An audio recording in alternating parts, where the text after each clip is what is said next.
Hello student, स्वागत है आप सभी का आज के सेशन में। तो बच्चे आज से जो है एसएससी जेईई 2025 की प्रिपरेशन हम लोग स्टार्ट करने वाले हैं और इसमें हम क्या करेंगे कि एक सीरीज आपके स्टार्ट होगी जिसमें कि एसएससी ने अभी तक जो बहुत रिपीटेड टॉपिक पूछे हैं, ठीक है, उनको हम करेंगे और उनको अच्छे से डिटेल में पढ़ेंगे। क्योंकि आपको पता है कि अभी जो है क्वेश्चन आपके सिर्फ फैक्ट वाले नहीं पूछे जा रहे हैं, अभी जो है कॉन्सेप्ट बेस्ड क्वेश्चन आपको पूछे जा रहे हैं जिसमें कि स्टेटमेंट दिए जाते हैं। स्टेटमेंट पढ़ करके आपको अंदाजा लगाना होता है कि कौन सा स्टेटमेंट गलत है, कौन सा सही है। तो उसके लिए कॉन्सेप्ट आपका क्लियर होना बहुत जरूरी है, नहीं तो क्वेश्चन आपका वहां पे रखा रह जाएगा, है ना, आप उससे सॉल्व नहीं कर पाएंगे।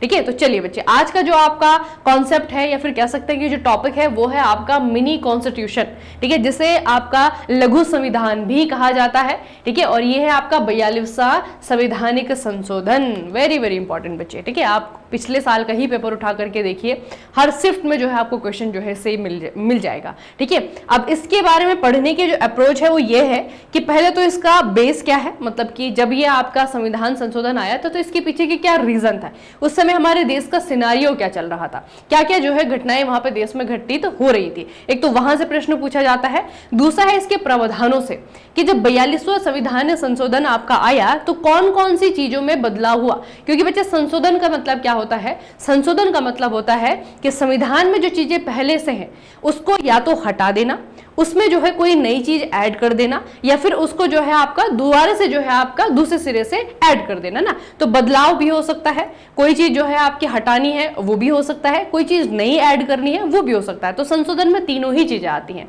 तो इसमें हमने प्रोविजंस देखने हैं कि क्या क्या प्रोविजन जो है यहां से इस संवैधानिक संशोधन के माध्यम से लाए गए। ठीक है, और तीसरा ये देखना है कि आफ्टर इफेक्ट क्या हुआ, इसके बाद जो है आपका क्या वो प्रोविजन ज्यादा लंबे समय तक रहे या फिर किसी संवैधानिक संशोधन के द्वारा किसी और सरकार के द्वारा उनको हटा दिया गया, यानी कि रिमूव कर दिया गया। ठीक है, तो तीन चीजों से जो है आपका तीन बेसिस पे जो है हम 42वें संवैधानिक संशोधन को पढ़ेंगे। सबसे पहले इसकी पृष्ठभूमि की बात करते हैं, ठीक है, कि ये कैसे कैसे इंप्लीमेंट हुआ होगा, कब कब ये आपका इंप्लीमेंटेशन में आया है।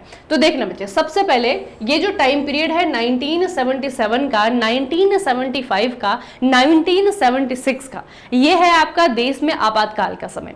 इंदिरा गांधी की सरकार है, इंदिरा गांधी ने 1975 में जो है इमरजेंसी डिक्लेयर कर दी थी, वो जो है आगे 3 सालों तक आपकी रहती है। अब इसी बीच में जो है इंदिरा गांधी को लगता है कि संविधान में कुछ सुधार किए जाने चाहिए, या फिर कह सकते हैं कि संविधान को अपने अकॉर्डिंग बदल लेना चाहिए। तो वो क्या करती हैं, वो कमेटी का निर्माण करती हैं। कमेटी के जो अध्यक्ष थे वो थे आपके स्वर्ण सिंह, इसीलिए कमेटी को कहा जाता है स्वर्ण सिंह समिति। स्वर्ण सिंह समिति का गठन किया जाता है। स्वर्ण सिंह समिति कुछ कह सकते हैं कि कुछ सुझाव जो है गवर्नमेंट को देती है और गवर्नमेंट जो है उन सुझावों में से जो जो उनको अच्छे लगते हैं उसे इंप्लीमेंट कर देती है और बाकी सारे सुझावों को वापस कर देती है ना। तो ये जो पृष्ठभूमि रही बच्चे, ये ऐसी है कि इमरजेंसी है, अभी सरकार के हाथों में पावर है, पूरी की पूरी जो आपकी गवर्नमेंट है वो बहुत ज्यादा पावरफुल है। एक ही सरकार, एक ही पार्टी जो है पूरे कंट्री पे रूल कर रही है और वो है आपके कांग्रेस पार्टी, है ना। तो इनके पास में बहुत ज्यादा जो है पावर थी, इसीलिए चाहते तो पूरे संविधान को चेंज कर सकते थे, है ना। और वही उन्होंने किया, एक पूरा जो है आपका संशोधन लेकर के आए और उसमें इतने सारे प्रोविजन करे, इतनी सारी चीजों को बदला कि उसे हमने कह दिया लघु संविधान, है ना, वही उन्होंने किया। तो बच्चे, ये जो पृष्ठभूमि आपको थोड़ी समझनी है कि 1975 में जब इमरजेंसी डिक्लेयर हुई, उसके बाद में 1976 में आपका 42nd अमेंडमेंट एक्ट लाया जाता है। ठीक है, और ये इनएक्ट कब होता है, ये आपका हुआ है 3 जनवरी 1977 को। 1977 में जो है आपका ये केम इनटू इफेक्ट, यानी कि प्रभाव में आता है। उसके बाद में आपको प्रश्न पूछा जाएगा कि ये जो है किसके द्वारा इंट्रोड्यूस किया गया था। क्योंकि जब कोई बिल लाया जाता है, कोई जो है आपका अधिनियम आने से पहले जब वो विधेयक होता है, बिल होता है, तो किसी न किसी मंत्री के द्वारा जो है उसे संसद के सम्मुख रखा जाता है। तो इसके बारे में भी आपको पूछा जाएगा कि किसके द्वारा इसे इंट्रोड्यूस किया गया था। तो बच्चे, आपको नाम याद रखना है, इनका नाम है मिस्टर HR गोखले, जो कि उस समय के क्या थे, ये थे आपके law, justice and company affairs के मिनिस्टर। ठीक है, इन तीनों मंत्रालयों को संभाल रहे थे मंत्री जी, और इनके द्वारा जो है आपका ये बिल जो है संसद के सम्मुख, लोकसभा के सम्मुख को पेश किया गया। ठीक है, याद रखेंगे इतना फैक्ट। अब थोड़ा सा इसका बेसिक चीजें जो इसके बारे में पूछी जाती है, और आई होप अगर आप किसी भी एग्जाम की तैयारी कर रहे हैं तो ये चीजें आप लोगों ने कहीं ना कहीं पढ़ी है ना। तो 42वां संवैधानिक संशोधन जो है आपका कौन सा साल का ही एक्ट, ये है आपका 1976 का। पहले तो ईयर याद रखेंगे। ठीक है, इस संशोधन में क्या क्या चीजें आपकी एड ऑन हुई है। तो सबसे पहले इसने संशोधन किया प्रस्तावना में, जो हमारी प्रियम्बल है उसमें संशोधन किया। उसके अलावा 40 अनुच्छेद 40 अनुच्छेदों में और 7वीं अनुसूची में इसने संशोधन किया।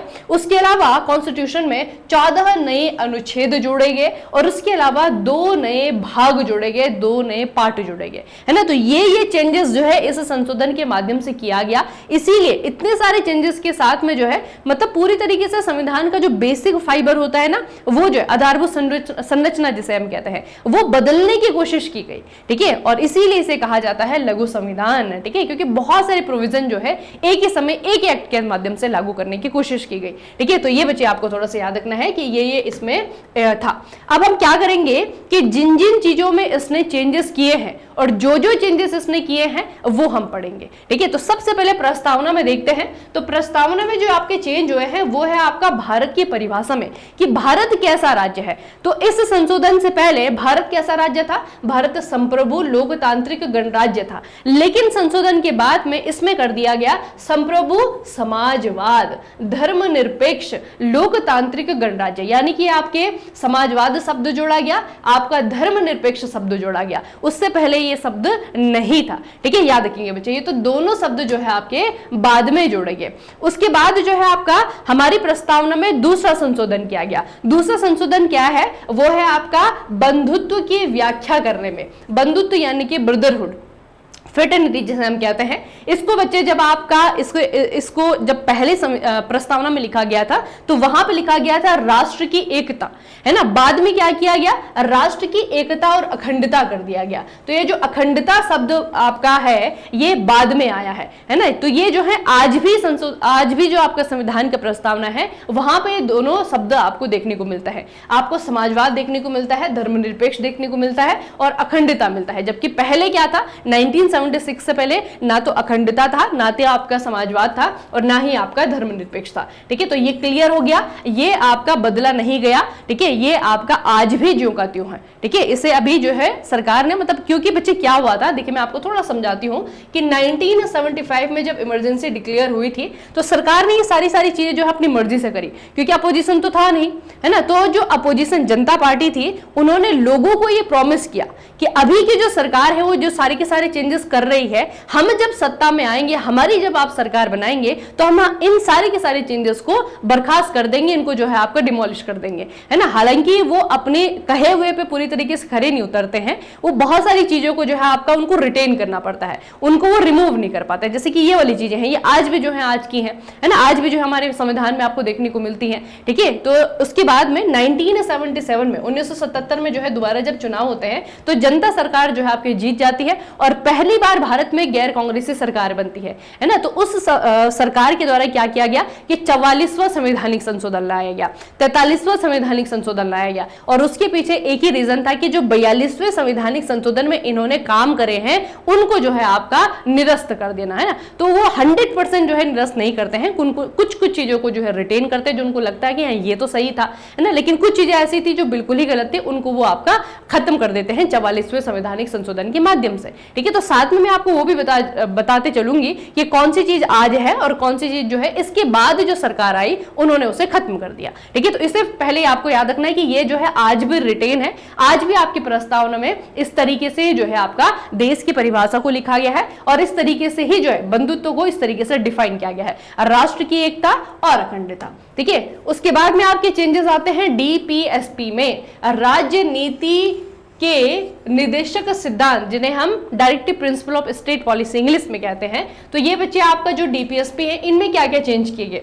इनमें आपके 3 नए डीपीएसपी जोड़े गए, ठीक है। 3 नए डीपीएसपी में क्या है? सबसे पहले है कि बच्चों का स्वस्थ विकास करवाना ना, आर्टिकल 39 ये आपका बाद में जुड़ा है। उसके बाद है आपका गरीबों को मुफ्त कानूनी सहायता प्रदान करना, आर्टिकल 39 का ए आज भी आपको देखने को मिलेगा। श्रमिकों की भागीदारी, औद्योगिक के प्रबंधन में श्रमिकों की भागीदारी, आर्टिकल 43 का ए, ठीक है। उसके बाद है पर्यावरण की रक्षा, आज भी आपको देखने को मिलता है, आर्टिकल 48 का ए, है ना। तो ये सारी की सारी चीजें जो है आपकी क्या है, ये जो है आपकी बाद में एड ऑन हुई हैं, ठीक है, 1976 के संशोधन के माध्यम से। उसके बाद आता है आपका मौलिक अधिकार, आर्टिकल 31 का सी, ये जो है आपका बाद में जोड़ा गया। क्या कहा था इसमें कहा गया कि अनुच्छेद 31 डी जोड़ा गया ताकि संसद राष्ट्र विरोधी गतिविधियों या राष्ट्र विरोधी संगठनों के गठन को रोकने या बैन करने के लिए, मैनेज करने के लिए कानून बना सके। ठीक है, तो ये जो है बच्चे गवर्नमेंट को पावर दी गई थी कि अगर कुछ उनको ऐसा लगता है कि कोई आपका एक ऐसा संगठन है जो कि देश के खिलाफ कोई गतिविधि कर रहा है ना, और उनको ऐसा लगता है तो उसके खिलाफ फटाफट जो है उसको मैनेज करने के लिए कोई कानून बना सकते हैं। हालांकि बाद में जब जनता सरकार आई तो उन्होंने इस जो संशोधन था इसको जो है रिमूव कर दिया था, इसे डिमोलिश कर दिया था, ये आज जो है एग्जिस्टेंस में नहीं है। ठीक है, तो ये आपका 31 का जो डी है ये भी आपका बाद में लाया गया। ठीक है, अच्छा, उसके अलावा जो है आपका आपातकाल के दौरान मौलिक अधिकारों को निलंबित करने की अनुमति भी दी गई, ये भी आपका यहीं पे हुआ था, है ना। जब आपकी इमरजेंसी हो तो इमरजेंसी जब लगती है देश में, उस समय क्या होता है बच्चे, दो हमारे मौलिक अधिकार ऐसे हैं जो कि बैन नहीं होते हैं, जो सस्पेंड नहीं होते हैं। कौन से हैं? 20 और 21, ये जो है आपके सस्पेंड नहीं किए जा सकते हैं, कभी भी नहीं सस्पेंड किए जा सकते हैं, है ना। लेकिन बाकी जो आपके मौलिक अधिकार है वो सस्पेंड किए जा सकते हैं अगर गवर्नमेंट ऑफ इंडिया चाहे तो, है ना। तो वो जो पावर आती है सरकार के पास में वो आती है यहीं से, है ना। तो इन्होंने क्या किया, दो आपके रूल के, एक तो जो आपके FR थे यानी कि फंडामेंटल राइट थे, उनको सस्पेंड कर दिया गया इमरजेंसी के दौरान, है ना, एक नियम बना करके, और दूसरा जो है आपका आर्टिकल 31 का डी जो है जोड़ा गया। उसके बाद में बच्चे आपका है सबसे इंपॉर्टेंट चीज इस संवैधानिक संशोधन की, जो आज भी एक बहुत इंपॉर्टेंट टॉपिक है और हमारे एग्जाम के लिए भी बहुत इंपॉर्टेंट है, ये है आपका फंडामेंटल ड्यूटीज। तो फंडामेंटल ड्यूटीज जो है 1976 से पहले नहीं थे। इन्हें स्वर्ण सिंह समिति जो बनाई गई थी इंदिरा गांधी सरकार के द्वारा, उनकी सिफारिश में जो है इसे आपका बनाया गया। ठीक है, भाग 4 का ए बनाया गया, 51 का ए बनाया गया। आर्टिकल जो 51 था ना, ये सिर्फ पहले आपका आर्टिकल 51 था, बाद में आर्टिकल 51 का ए ऐड करके ये जो 10 मौलिक अधिकार हैं ये आपके जोड़े गए। ठीक है, सॉरी 10 जो आपके मौलिक कर्तव्य हैं ये आपके जोड़े गए। तो मौलिक कर्तव्य भी मूल संविधान में नहीं थे, ये बाद में जब आपका अमेंडमेंट होता है 1976 में, ठीक है, ये जो 42वां संवैधानिक संशोधन होता है उसके माध्यम से इन्हें इंप्लीमेंट किया जाता है, जोड़ा जाता है। उसके बाद है आपका संसद और राज्य विधानमंडल। ठीक है, संसद यानी कि लोकसभा, राज्यसभा, राज्य विधानमंडल यानी कि हर राज्य की विधानसभा। ठीक है, अब यहां पे जो है बच्चे पावर को इन्होंने क्या किया, अपने हाथ में लेने की कोशिश करी। कैसे? इन्होंने क्या किया, लोकसभा और विधानसभाओं का कार्यकाल 5 साल से बढ़ाकर के 6 साल कर दिया गया। गणपूर्ति प्रत्येक सदन के नियमों के अनुसार ही निर्धारित की जानी थी और 1971 की जनगणना के आधार पर 2001 तक लोकसभा और राज्यसभा विधानमंडलों की सीटों को स्थिर किया गया, है ना। हालांकि अभी जो है आपका 2026 है कि 2026 के बाद में जो है सीटें आपकी चेंज हो जाएंगी, है ना। सीटें क्यों चेंज होती है बच्चे लोकसभा राज्यसभा की? क्योंकि पॉपुलेशन बढ़ती रहती है। तो वैसी बात है कि अगर जनसंख्या बढ़ेगी तो जनसंख्या के जो प्रतिनिधि हैं, हमारे जो रिप्रेजेंटेटिव हैं, जिनको हम MP कहते हैं, जिन्हें हम MLA कहते हैं, उनकी भी तो संख्या ज्यादा होनी चाहिए ना, तभी तो वो अच्छे से काम कर पाएंगे, है ना। तो ये जो संख्या है पहले, इस समय जो है आपका 42वें संवैधानिक संशोधन के समय में इन्होंने 2001 तक जो है आपका 1971 की जो जनगणना थी उसी के आधार को जो है बनाए रखा 2001 के लिए। और दूसरा जो है इन्होंने क्या किया, लोकसभा और विधानसभाओं का जो टेन्योर है वो 5 से बढ़ा करके 6 साल कर दिया। लेकिन आज आपका कितना है, 5 साल है, क्योंकि बाद में जब 44वें संवैधानिक संशोधन जनता सरकार के द्वारा किया गया तो ये जो संशोधन था इसको जो है आपका हटा दिया गया, रिपील कर दिया गया, हटा दिया गया, है ना। तो ये बच्चे आपको याद रखना है कि ये भी आपका किया गया था। उसके बाद कार्यपालिका की बात करते हैं, एग्जीक्यूटिव की बात करते हैं। तो संशोधन में कहा गया कि राष्ट्रपति मंत्रिपरिषद के अनुसार कार्य करेगा। अब राष्ट्रपति की जो शक्तियां हैं उनको भी लिमिटेड कर दिया गया। पहले तो राष्ट्रपति के पास में कोई शक्ति नहीं है ना। लेकिन पहले क्या था कि जो एक आर्टिकल में आपको बताती हूँ जो आपको याद रखना है बच्चे, ये है आपका आर्टिकल 74 का 1। आर्टिकल 74 का 1 ये कहता है कि जो राष्ट्रपति होगा वो मंत्रिपरिषद की सलाह पर ही जो है काम करेगा, है ना। लेकिन पहले ऐसा नहीं था कि बाध्यता नहीं थी कि उसको काम करना ही पड़ेगा अगर मंत्रिपरिषद कहेगी। लेकिन ये जब अमेंडमेंट आया तो उन्होंने क्या किया, राष्ट्रपति को बाध्य कर दिया कि आपको तो मंत्रिपरिषद की जो कहना है मानना ही मानना पड़ेगा। हालांकि बाद में जब 44 जो अब आपका संवैधानिक संशोधन आता है उसमें जो है जनता सरकार कहती है कि राष्ट्रपति जो है मंत्रिपरिषद की बात मानने के लिए बाध्य है, लेकिन उसके पास में एक पावर है कि अगर कोई एक्ट उसको पास नहीं करना है तो वो एक बार जो है दोबारा से पुनर्विचार के लिए मंत्रिपरिषद को या फिर जो रिस्पेक्टिव जो आपका सदन है, लोकसभा को, राज्यसभा को, उनको जो है वो आपको वापस भेज सकता है। ठीक है, तो ये बच्चे थोड़ा सा याद रखना कि राष्ट्रपति की जो शक्तियां हैं उनको जो है आपका लिमिटेड कर दिया गया, या फिर कह सकते हैं कि उसको बाध्य कर दिया गया कि उसको मंत्रिपरिषद के सलाह को मानना ही मानना पड़ेगा। ठीक है, आर्टिकल कौन सा है? ये है आपका आर्टिकल 74 का 1, वेरी वेरी इंपॉर्टेंट बच्चे। ठीक है, याद रखने से 1950 में आपका आर्टिकल बना था, इसमें जो है आपके 2 बार चेंजेस हुए हैं। एक तो यही हुआ आपका 42वां संवैधानिक संशोधन में, इसमें चेंज हुआ, भाषा में चेंज किया गया बेसिकली ना, भाषा में, कि मंत्रिपरिषद की सलाह को मानने के लिए बाध्य होगा। बाद में आपका जब 44वां संवैधानिक संशोधन हुआ तो दोबारा से इसको अमेंड किया गया, भाषा वही रखी गई, लेकिन थोड़ा सा राष्ट्रपति को यह भी कहा गया कि अगर उसको लगता है कि कोई एक्ट जो है मुझे पास नहीं करना है तो पुनर्विचार के लिए जो है मंत्रिपरिषद को वापस भेज सकता है। ठीक है, तो ये बच्चे थोड़ा सा आपको याद रखना है, बहुत इंपॉर्टेंट है ये। उसके बाद जो है संघवाद, फेडरलिज्म, केंद्र को किसी भी राज्य में कानून व्यवस्था की स्थिति से निपटने के लिए सशस्त्र बलों को तैनात करने का अधिकार दिया गया है ना। ये बच्चे आपका डिमोलिश कर दिया गया बाद में, है ना, मतलब केंद्र सरकार को ही पूरी पावर दे दी कि अगर आपको मन कर रहा है किसी भी स्टेट में मिलिट्री को वहां पे बैठाने के लिए तो आप कर सकते हैं, है ना। लेकिन अभी भी प्रोसेस होता है यही है, लेकिन बीच में जो है आपके कुछ कुछ क्लॉज आ जाते हैं, है ना। जैसे कि आपका जैसे राष्ट्रपति शासन होता है पहले, अगर राष्ट्रपति भी नहीं संभाल पा रहा है उसके बाद में जो है केंद्र सरकार को कह करके वो वहां पर जो है आपका मिलिट्री तैनात करवा सकता है ना। तो ये जो है बच्चे ये भी आपका किया गया। उसके बाद में जो संशोधन हुआ है आपका वो हुआ है हमारी 7वीं अनुसूची में। 7वीं अनुसूची बेसिकली क्या है, इसमें आपकी जो पावर है उनको सेपरेट किया गया। पावर किस किस की पावर? एक केंद्र सरकार की पावर, एक आपकी राज्य सरकार की पावर। ठीक है, तो कुछ ऐसे विषय होते हैं जिन पे कानून बनाने का अधिकार सिर्फ और सिर्फ केंद्र सरकार को होता है, वो केंद्र सूची के विषय कहलाते हैं। फिर कुछ जो है आपके ऐसे टॉपिक्स होते हैं, ऐसे विषय होते हैं जिन पे कानून बनाने का अधिकार सिर्फ राज्य सरकार को होता है, उनको जो है आपका राज्य सूची का विषय कहा जाता है। कुछ टॉपिक ऐसे होते हैं जिन पे दोनों ही कानून बना सकते हैं, उनको कहा जाता है आपका समवर्ती सूची के विषय, है ना। तो जो आपके 7वीं अनुसूची है ना बच्चे, उसमें भी बदलाव किया गया। इसमें क्या बदलाव किया गया, वेरी वेरी इंपॉर्टेंट देखना। इसमें जो है आपका कुछ ऐसे सब्जेक्ट थे जिनको राज्य सूची से हटा करके आपका समवर्ती सूची में डाल दिया गया, है ना। तो पहले क्या था कि ये जो सारे के सारे टॉपिक हैं, शिक्षा, वन, जंगली जानवर, पक्षियों का संरक्षण, वजन और माप, न्याय प्रशासन और नए न्यायालयों का गठन करना, उनको जो है आपका संगठन करना, ये जो सारे के सारे टॉपिक थे ये पहले आपके राज्य के अधिकार में आते थे। सरकार ने क्या किया, इन सारे टॉपिक को जो है आपका लिया है वो कंकरेंट में। कंकरेंट यानी कि अब उन पे अधिकार सिर्फ राज्य का नहीं है, अब उन पे जो है सेंट्रल गवर्नमेंट का भी अधिकार है। ठीक है, तो मतलब ज्यादातर प्रावधान आपको ऐसे देखने को मिलेंगे, आपको पढ़ करके लगेगा कि ये सेंट्रल गवर्नमेंट की पावर को क्या कर रहे हैं, और ज्यादा पावरफुल कर रहे हैं, सेंट्रल गवर्नमेंट को और ज्यादा मजबूत कर रहे हैं, है ना। तो ये बच्चे आपका किया गया। हालांकि आज भी अगर आप लोग देखेंगे तो शिक्षा, वन, ये सारे के सारे आपको कंकरेंट में मिलेंगे। इसको जो है बाद में आपका मतलब चेंज नहीं किया गया, ये आपका ज्यों का त्यों है। ठीक है, तो ये बच्चे आपको थोड़ा याद रखना है। उसके बाद में आपका जो चेंज हुआ वो हुआ न्यायपालिका में, वेरी वेरी इंपॉर्टेंट चेंज। इसको बाद में जो है आपका असंवैधानिक भी कहा था हमारी सुप्रीम कोर्ट ने।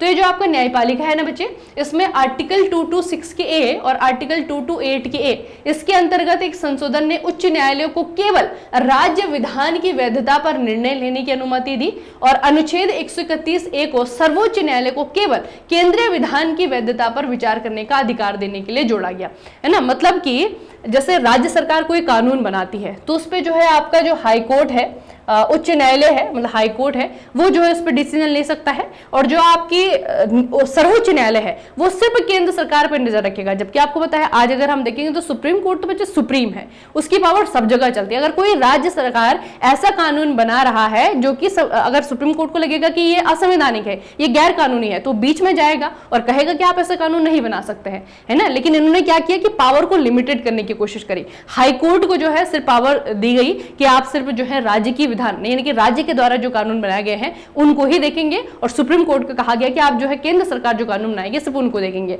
और दूसरी सबसे बड़ी चीज बच्चे, जो न्यायिक पुनरावलोकन जो आपका होता है ना, न्यायिक पुनरावलोकन जो है आपका बेसिकली क्या है, जुडिशियल रिव्यू जिसे हम कहते हैं, कि सरकार जो है कोई भी काम कर रही है उस पर रिव्यू करने का अधिकार किसको है, सुप्रीम कोर्ट को है, हमारी जुडिशियरी को है, ताकि सरकार अपने मनमाने ढंग से कोई भी काम ना कर सके, है ना। उनको मतलब ये डर रहे कि हम अगर कोई ऐसा कानून बनाएंगे जो गैर कानूनी होगा तो हमारे ऊपर सुप्रीम कोर्ट बैठा हुआ है, ठीक है, हमें देखने के लिए, हमको रिव्यू करने के लिए। तो ये जो जुडिशियल रिव्यू था ना, ये बच्चे आपका हटाने की कोशिश की गई थी 42वें संवैधानिक संशोधन में, ठीक है, ये आपको थोड़ा याद रखना है। अच्छा, उसके अलावा आपातकाल प्रावधान में क्या क्या चेंज किए गए? राष्ट्रपति को देश के किसी भी भाग में आपातकाल घोषित करने का अधिकार दिया गया। किसी राज्य में राष्ट्रपति शासन की एक मुश्त अवधि को 6 महीने से बढ़ा करके 1 साल तक कर दिया गया, ठीक है। तो राष्ट्रपति शासन जो है आपका, आज अगर आप लोग देखेंगे तो मैक्सिमम ये आपका 6 मंथ के लिए चलता है ना, 6 मंथ तक। उसके बीच में जो है चुनाव करवाना ही होता है, इलेक्शन होता है, फिर से जो है राज्य की सरकार बहाल हो जाती है। लेकिन यहाँ पे क्या किया गया कि राष्ट्रपति किसी राज्य में 1 साल तक रह सकता है, ठीक है। उसके अलावा जो है राष्ट्रपति को यह अधिकार दे दिया गया कि वो आपातकाल घोषित कर सकेगा, है ना। हालांकि आपको पता है कि राष्ट्रपति अपनी मर्जी से तो करेगा नहीं, उसको जब पीछे से आपका आवाज आएगी, मतलब कि मंत्रिपरिषद की तरफ से, प्रधानमंत्री की तरफ से कहा जाएगा कि इमरजेंसी डिक्लेयर करने की जरूरत है, तभी वो करेगा, है ना। तो ये जो पावर है बच्चे, ये जो है आपके आपातकालीन प्रावधान कुछ किए गए। और इस समय के जो आपके राष्ट्रपति हैं उनका भी आपको नाम याद रखना है, ठीक है। जब ये आपका 42वां संवैधानिक संशोधन आया, या फिर जिन राष्ट्रपति के द्वारा इमरजेंसी की डिक्लेरेशन की गई, उनका नाम आपको पूछा जाएगा। तो ये आपके कौन थे? फखरुद्दीन अली अहमद थे, ठीक है। तो फखरुद्दीन अली अहमद जो है इस समय के राष्ट्रपति थे, इनका भी आपको नाम याद रखना है। उसके बाद जो है कुछ सिविल सर्विसेज में भी चेंजेस हुए। सिविल सर्विसेज में क्या क्या चेंजेस हुए? 1976 तक क्या होता था? आर्टिकल 311 के 2 के तहत किसी सरकारी कर्मचारी को 2 चरणों में सुनवाई का उचित अवसर दिए बिना बर्खास्त, हटाए या पदोन्नत नहीं किया जा सकता था। बेसिकली जो हमारे प्रशासनिक अधिकारी हैं, एडमिनिस्ट्रेटिव ऑफिसर्स हैं, उनके लिए आपका है ना, आईएएस ऑफिसर हो गया, आईपीएस ऑफिसर हो गया, तो उनके लिए था आपका। बाद में जो है आपका दूसरा, जब जांच के बाद उस पर उपरोक्त दंड में से कोई भी दंड लगाने का प्रस्ताव हो, तो इन्होंने क्या किया? 42वें संवैधानिक संशोधन में ये जो है ना आपका दूसरा वाला, इसको जो है आपका समाप्त कर दिया, दूसरा चरण। तो किसी भी सरकारी कर्मचारी को 2 चरणों में सुनवाई का उचित अवसर दिए बिना बर्खास्त, हटाए या पदोन्नत नहीं किया जा सकता था, है ना। तो बेसिकली किसी ऑफिसर पे जैसे कोई भी आपका एलिगेशन लग गया है, लोगों ने लगा दिया है, गवर्नमेंट ने ही लगा दिया, तो उसको जो है अपनी सुनवाई, अपनी तरफ की बात रखने का अधिकार दिया जाता था 2 चरणों में, पहला चरण, दूसरा चरण। तो इस अमेंडमेंट ने क्या किया? जो सेकंड स्टेज थी उसको जो है हटा दिया, सिर्फ पहले स्टेज को रखा, ठीक है। तो ये जो है आपका चेंज किया गया, बाद में इसको बच्चे आपका रिपील कर दिया गया था। अब देखिए, ये बहुत इंपॉर्टेंट है, आपके एक आर्टिकल है, आर्टिकल 368। आर्टिकल 368 में जो है कुछ चीजें जोड़ी गई, 2 क्लोज जोड़े गए, ठीक है। इनको मैं स्पेसिफिकली क्यों बता रही हूं अभी आपको समझ में आएगा। एक आपका क्लोज 4 जोड़ा गया, एक आपका क्लोज 5 जोड़ा गया। क्लोज 4 में यह कहा गया कि यह प्रावधान करता है कि संविधान में किसी भी संशोधन पर, किसी भी आधार पर, किसी भी न्यायालय में प्रश्न नहीं उठाया जाएगा, ठीक है। ये कहा गया, क्या कहा गया? कि किसी भी आधार पर, किसी भी न्यायालय में कोई भी प्रश्न नहीं उठाया जाएगा। मतलब संशोधन हम कर रहे हैं, करने दो हमें, है ना, कोई भी जो है इसके बारे में कोई कुछ बोलेगा नहीं। एक तो ये क्लोज जोड़ा गया। दूसरा आपका है कि संदेहों का निवारण हेतु घोषित किया गया है कि संविधान में संशोधन करने की संसद की संवैधानिक शक्ति पर कोई सीमा नहीं होगी, कोई लिमिटेशन नहीं होगी। लिमिटेशन का मतलब है कि हम जितना संशोधन चाहे उतना कर सकते हैं, जिस चीज को चाहे उसको बदल सकते हैं, है ना। हालांकि आपको पता है कि संशोधन की करने की भी एक लिमिट है, हम उतना ही संशोधन कर सकते हैं जो कि हमारा जो आधारभूत संरचना है उसको हार्म ना करे, है ना, उसको हानि पहुंचाए बिना हम अपने संशोधन में कितना भी चेंजेस कर सकते हैं, लेकिन वो चीज जो है आपकी हार्म नहीं होनी चाहिए, ठीक है। तो ये जो 2 आपके क्लोजेस है ना बच्चे, बाद में जो है इस पे केस हुआ था, है ना। ये जो पूरी प्रोसेस थी आपकी 42वां संवैधानिक संशोधन जब आपको हुआ था, इस पे एक केस हुआ था, वो केस जो है काफी लंबे समय तक चला।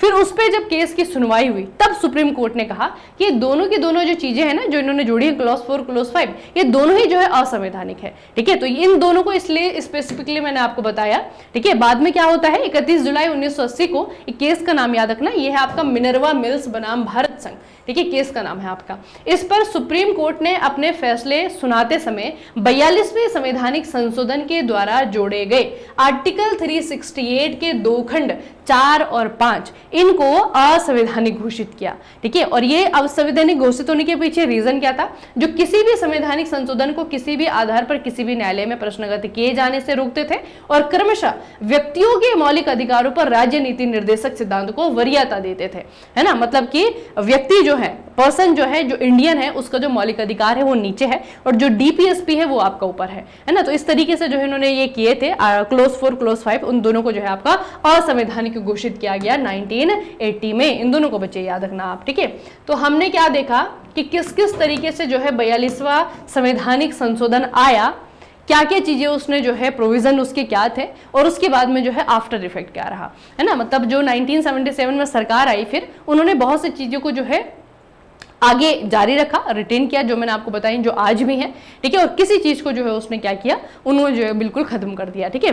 तो और ये जो है आपका सुप्रीम कोर्ट ने कहा कि ये असंवैधानिक है। तो ये जो है 42वें संवैधानिक संशोधन के बारे में कैसी चीजें हैं, कुछ बहुत बेसिक चीजें हैं जो हर एग्जाम में पूछी जाती हैं, कुछ ऐसी चीजें हैं जो आपको लगेगा कि हम आईएएस की तैयारी थोड़ी ना कर रहे हैं, है ना, लेकिन बच्चे इंपॉर्टेंट है क्योंकि आपका जो पैटर्न है एसएससी का वो अब आपका चेंज हो रहा है ना। तो अब एसएससी बदल रहा है तो आपको भी बदलना पड़ेगा, थोड़ा सा अपना नजरिया बदलना पड़ेगा, पढ़ने का तरीका बदलना पड़ेगा, ठीक है। तो वो चीजें आप लोग करेंगे। और उसके अलावा बच्चे अगर आप सिविल के स्टूडेंट हैं तो मेक इट इजी सिविल हमारा मोबाइल एप्लीकेशन है, ठीक है। वहां पे आपको एसएससी की तैयारी करवाई जा रही है, ठीक है, जिसमें आपका टेक्निकल नॉन टेक्निकल दोनों ही मिलेगा, CBT 1 CBT 2 दोनों ही मिलेगा। आप जो है इस एक बैच के साथ में जो है पूरे एसएससी 2025 की तैयारी कर सकते हैं। उसके अलावा अगर आप मैकेनिकल के स्टूडेंट है तो आप सभी को पता है मेक इट इजी मैकेनिकल हमारा मोबाइल एप्लीकेशन है। वहां पे अगर आप जाएंगे तो वहां पे जो है अभी रिकॉर्डेड बैच जो है टेक्निकल नॉन टेक्निकल दोनों ही आपको मिल रहा है, ठीक है। और मैकेनिकल के लिए खास करके जो स्टूडेंट है आपके लिए बच्चे एक बहुत अच्छा ऑप्शन जो है क्रिएट किया गया है मेक इट इजी की तरफ से,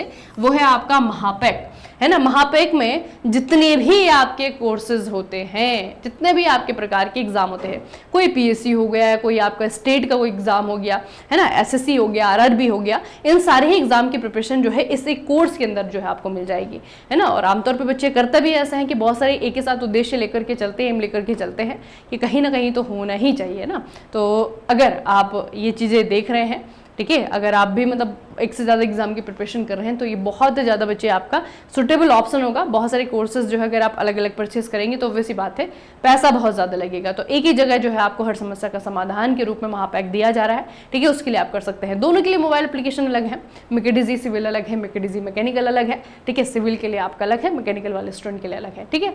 चलिए, तो ये सीरीज जो है आपकी जारी रखेगी। हम कोशिश करेंगे कि एसएससी 2025 के जो बहुत ही मोस्ट आस्क्ड जो कह सकते हैं कि टॉपिक्स हैं, बहुत इंपॉर्टेंट जो आपके टॉपिक्स हैं, उनको इसी तरीके से जो है बेसिक से एडवांस तक, ठीक है, बेसिक से एडवांस तक जो है पूरी तरीके से उनको प्रिपेयर करेंगे ताकि हमारी तैयारी में किसी प्रकार की कोई कमी ना रहे, ठीक है। चलिए बच्चे, मिलते हैं फिर नेक्स्ट सेशन में, तब तक के लिए पढ़ते रहिए, बढ़ते रहिए, अपना खूब सारा ख्याल रखिएगा। आप सभी का बहुत बहुत धन्यवाद।